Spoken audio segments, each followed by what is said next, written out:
Bismillahirrahmanirrahim. Nuwasilul bahsa anil ayat fi awali suratil Luqman.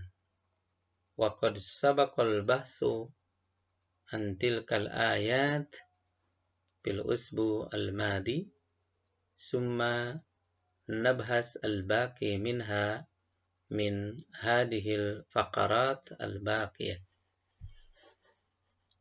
Summa dzakara ta'ala al-ghayata min tanzilihi.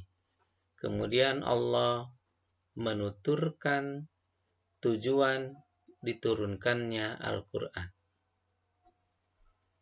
Faqala, maka Allah berfirman, hudan wa rahmatan lil muhsinin. Menjadi petunjuk dan rahmat bagi orang-orang yang melakukan kebaikan sejati. Tujuan Al-Quran dua di sini dikemukakan, yaitu satu menjadi hudan, petunjuk, yang kedua menjadi rahmatan, rahmat atau kasih sayang kepada orang-orang yang melakukan kebaikan sejati. Ai hadhil ayatul qur'aniyatu, yakni ayat-ayat Al-Quran ini hudan menjadi petunjuk, wasyifaan dan menjadi obat penawar, minadz-dzalali dari kesesatan, warahmatan dan menjadi rahmat, tunkidul mu'minina biha yang akan menyelamatkan orang-orang beriman dengan ayat Al-Quran tersebut, minal iqab dari siksa Allah. Jadi intinya ayat Al-Quran tujuannya menjadi petunjuk, bahkan obat penawar dari kesesatan, kemudian menjadi rahmat atau kasih sayang yang akan menyelamatkan orang-orang beriman dari siksa Allah.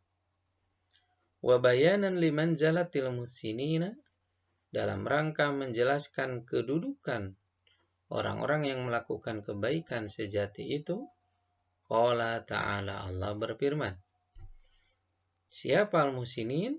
Alladzina yuqimuna as-salata wa yutuna az-zakata wa hum bil akhirati hum yuqinun.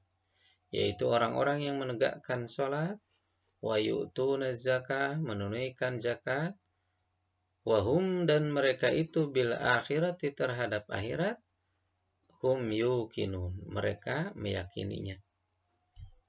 Jadi ada tiga hal yang secara tersurat dalam ayat ini sebagai tanda muhsinun: menegakkan sholat, menunaikan zakat, dan yakin akan keberadaan akhirat.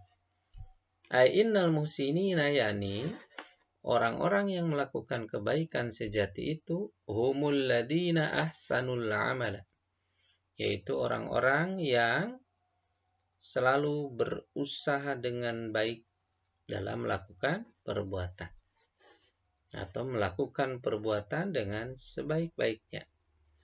Wattaba'un syari'ata, dan mengikuti aturan hukum.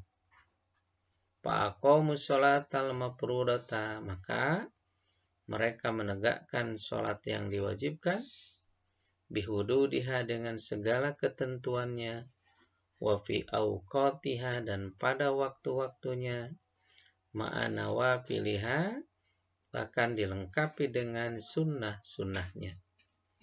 Wa atuz zakatal mafrudata alaihim, lalu mereka menunaikan zakat yang diwajibkan kepada mereka, ila mustahiqiha, untuk disampaikan kepada para mustahiknya, ini orang-orang yang berhak menerimanya.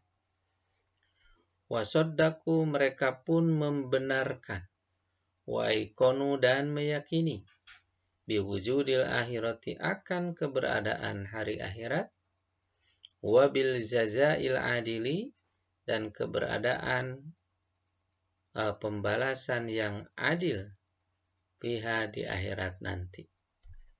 Warogibu ilallah, dan mereka mengharapkan hanya kepada Allah, fis sawabi, pahala. Jadi mereka hanya mengharapkan pahala dari Allah. Duna mura'atin, tanpa disertai dengan riya. Wala jajain, dan mengharapkan balasan. Wala syukurin, dan tanpa disertai dengan riya, tanpa mengharapkan balasan dan ucapan terima kasih minan nasi, dari sesama manusia. Jadi ciri atau indikator orang-orang yang melakukan kebaikan sejati, intinya ada dua. Satu, mereka melakukan suatu perbuatan itu dengan sebaik-baiknya. Ini dengan ditandai ihsan, dengan sebaik-baiknya. Dalam arti secara optimal atau maksimal. Kemudian yang kedua, selalu mengikuti aturan hukum. Nah, di antara bentuk mengikuti atau wujud dari mengikuti aturan hukum, satu di antaranya ditandai dengan menegakkan sholat. Menegakkan sholat yang telah diwajibkan. Menegakkan sholatnya juga tidak hanya sekedarnya saja, tapi selalu mengikuti segala ketentuannya. Kemudian dilaksanakan pada waktu-waktunya yang tepat, bahkan dilengkapi dengan sunnah-sunnahnya. Kemudian ditandai juga dengan menunaikan zakat yang telah diwajibkan kepada mereka untuk disampaikan kepada orang-orang yang berhak menerimanya.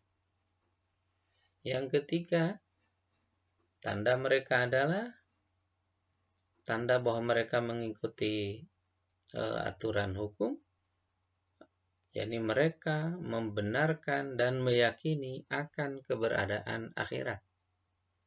Meyakini akan keberadaan pembalasan yang adil di akhirat nanti. Dalam urusan imbalan dan pahala, mereka hanya mengharapkan pahala dari Allah. Tidak disusupi dengan riya, dan tidak mengharapkan pahala atau imbalan dari sesama manusia. Hanya semata-mata ingin pahala, ingin imbalan dari Allah Subhanahu wa ta'ala.